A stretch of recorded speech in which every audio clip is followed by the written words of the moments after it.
donc ñu jëkk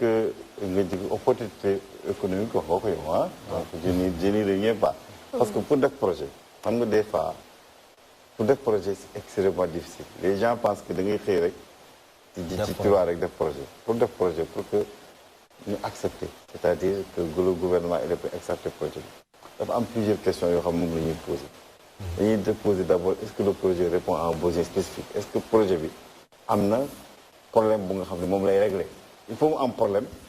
pour ñu indi projet pour régler problème boobu ñëpp xam nañu xar-xataayu Dakar ak li fi am ak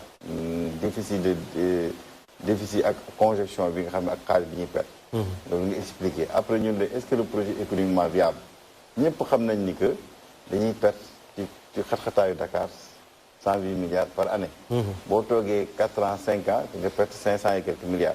donc le coût de l'inaction pendant un certain nombre d'années finance le terre. après nga ñëw ci ñu quatrième question bi est-ce que le projet est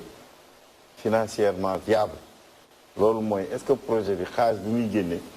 mën na supporter quand même dépenses yi ñu koy def loolu bi ñuy defee analyse financière bi xam nga boo defee analyse financière projet bala nga am boo amee ñu la accompagner extérieur il faut nga def analyse de faisabilité jox leen ko. D'accord. Analyse de faisabilité loolu lépp da koy génne analyse technique analyse financière analyse financière analyse d'opportunité yooyu yëpp da nga koy génne léegi loolu moo tax bailleur de fonds yi di la financer terre bi au début xam nga comme président dafa teg benn subvention ci prix yi tuuti au début pour ñu defee 3 ans ci terre bi dafa am un déficit bi nga xam ni Sénégal moo koy supporter à partir de la 4e année les terres dafay am une rentabilité financière donc c'est-à-dire que les recettes qu'on tire du terre sont supérieures aux charges yi ñu war a fay. te loolu boolewuñ ci des autres charges des autres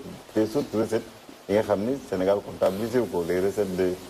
recettes de publicité les recettes de gestion des parkings les recettes de commerce yooyu dañ ko teg pour vraiment orienter ko ci développement orienté wu ko ci pay terre bi parce que terre bi day fay boppam